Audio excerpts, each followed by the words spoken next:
I'm back now. I had a little bit of an interruption. Dinner's ready. so, um,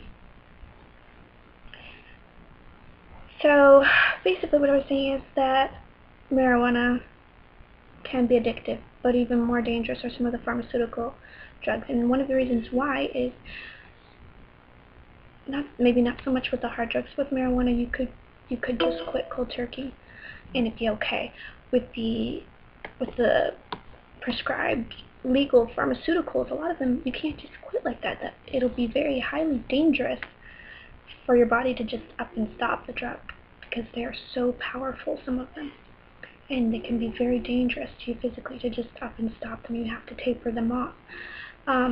So that's why I say that some of the pharmaceutical drugs that are out there are just as, if not more so, dangerous. Some of the antidepressants and antipsychotics out there can actually lead to suicide and depression and anxiety. And so this is the crazy thing that I don't quite understand, is that how can something that's supposed to help with those things actually make them worse and not be okay? Doesn't make sense to me.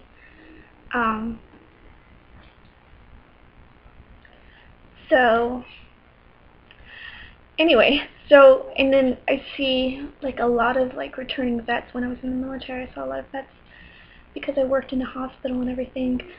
So many of them, they had just like, they would come into the hospital and one of my responsibilities was to count their medications and to make sure that they weren't overdosing and stuff like that. And I would see how many medications they were prescribed, and the majority of them had at least 2 or 3 prescriptions, some as many as like 5 different prescriptions. And you're thinking, and you're wondering, you're like, how is this okay? How is this healthy? Some of them were like really, really strong antidepressants and antipsychotics. And in combinations, that's got to be really dangerous.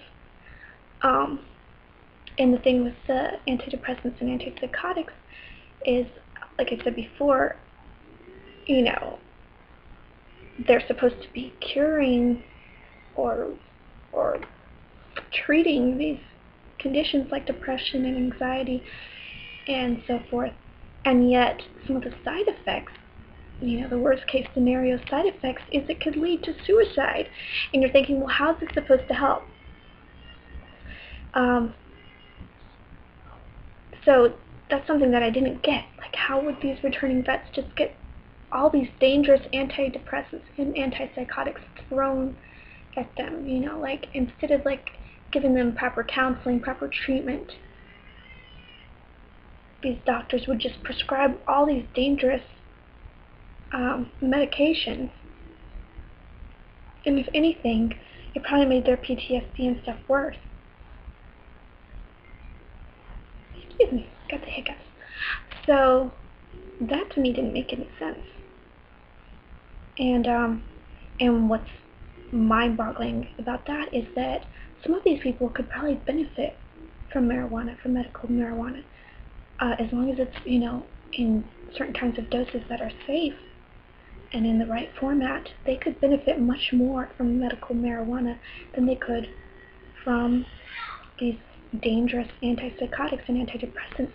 And that's something that I couldn't get. Like, why wouldn't military hospitals or the VA hospitals, why wouldn't they prescribe medical marijuana to these returning vets with PTSD? Like, that is mind-boggling to me. Like, something that could be so beneficial to our vets that are returning from overseas. Like, I'm getting emotional even just talking about it.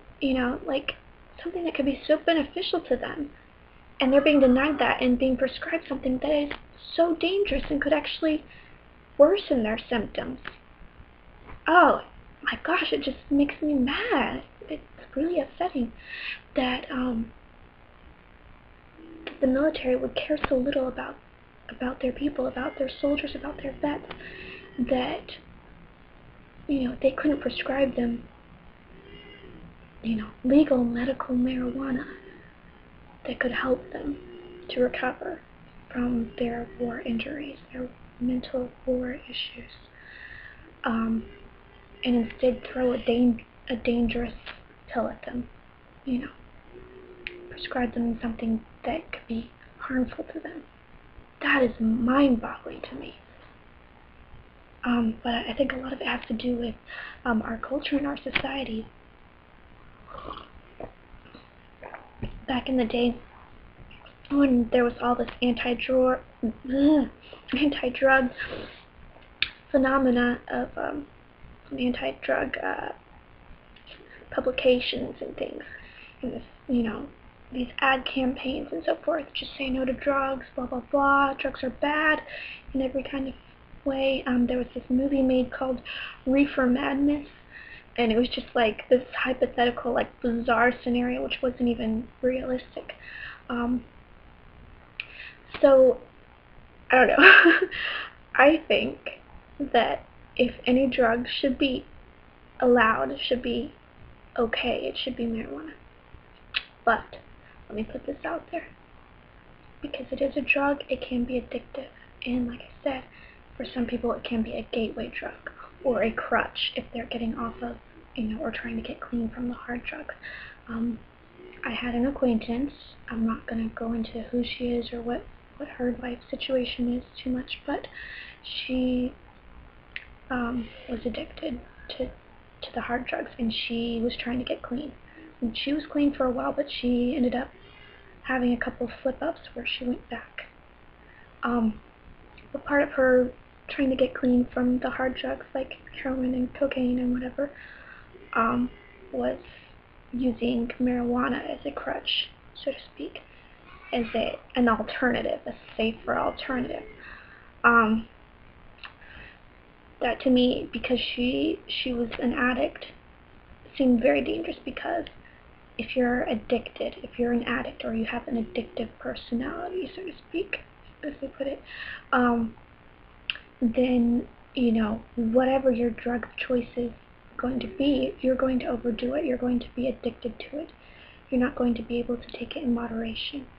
So even if marijuana is a safer alternative to those other drugs, you're still going to be addicted to marijuana to the point of it being damaging to you. So, and the people around you even. So you're a parent, and you have a child, and you're freaking out because you're thinking that they're into drugs. Chances are, if they are taking drugs, it's going to be pot, it's going to be marijuana. Or you could just be overreacting and freaking out, and maybe they're just, having a hard time at school, or pregnant. That would be a bad scenario for some people too, yeah. Oh my gosh, no, that would be worse. Oh, you're taking drugs? Oh, thank goodness, I thought you were pregnant. But don't freak out about it. Most teenagers do tend to experiment. Most young people do tend to experiment at some point or other. It doesn't necessarily mean that they're going to go into a life of hard drugs. So if you, by freaking out, overreact, you might actually be in some way kind of pushing them into that kind of life. Just breathe. First of all, breathe, and realize that, yes, although marijuana can be a gateway drug, for most people, it's just the only drug. So it doesn't necessarily mean that they're going to start taking meth or cocaine or heroin or anything like that. So take it with a grain of salt, breathe. If they are addicted, you might want to help them with the addiction. And then, of course, if they're underage, don't let them take it. But it may not be a simple matter of just like hiding their pot or getting rid of it. Because if you are addicted, you're not going to quit cold turkey. And by doing that, you might be making the situation even worse. Because then they're going to go look for it, and they might get a larger amount, or, a different kind of drug. So you don't want to make a bad situation worse. Just encourage them to stay in school, help them to taper off of it so that they can stop the addiction. There are programs out there to help with that sort of thing, and but don't treat them like a criminal. Don't treat them like a bad person, because that's like the worst mistake that you could do as a parent. If you think back to your childhood, there were probably some wild things that you did, and maybe in comparison to what kids are doing nowadays, it might be pretty mild in comparison. But just remember that once upon a time you were a young person or a teenager too, and you did some things that were wild and crazy, or just because of peer pressure or whatever. So just think that it may be something like that. Your kid is not a bad kid. They're not trying to be evil or bad or break your heart. Most likely they're just succumbing to peer pressure, or they just, are curious and just want to try things and experiment. And that's pretty normal for young people. It's not like, oh my gosh, my child is a drug addict kind of thing. Don't freak out. Just realize, they are not a bad person. They're not a bad kid. They're not a drug addict. Most of the time, anyway. And by freaking out, you might just push them further into that sort of thing than by being compassionate, being understanding, and trying to help them get the help that they need to be able to stop the addiction before it gets worse or turns into another kind of addiction. So that's my advice to parents. And not that I'm an expert or anything. I'm a young parent myself.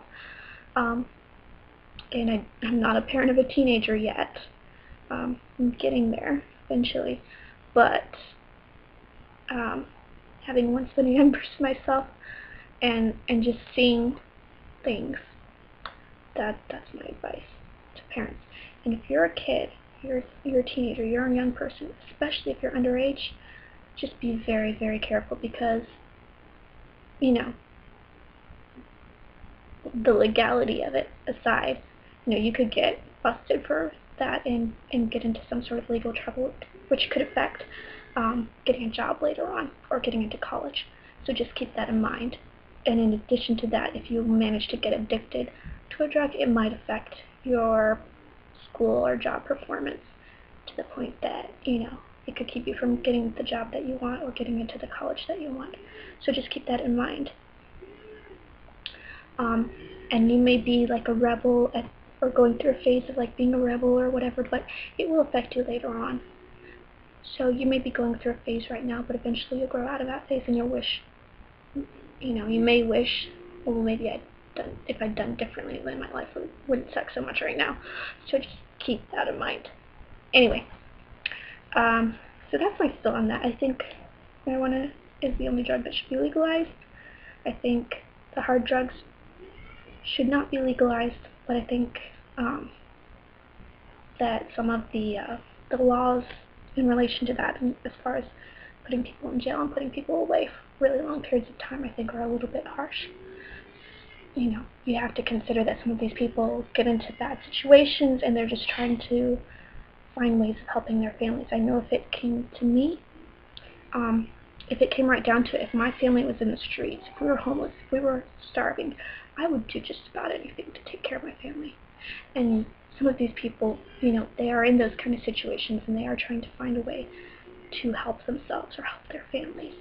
Most of them are not bad people, and most of them do not deserve to be in jail for the rest of their lives for a stupid mistake.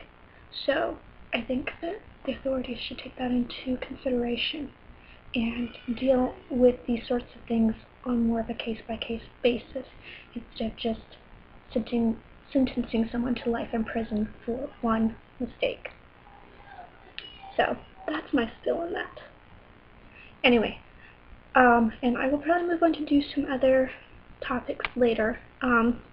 Possibly get into this topic of religion, which this is the Religion and Ethics series, so I'll probably get more into like morality and religion kind of issues and why people do certain things, why they believe certain ways, and the differences with religions, and why the world is so retarded. Why people are hating on each other because of religion, and how it affects society and so forth. So that's all for now. hope you enjoyed it, and if you want me to discuss other topics later on, feel free to comment below and post your suggestions, and I will take that into consideration for upcoming videos. Thank you and have a great night.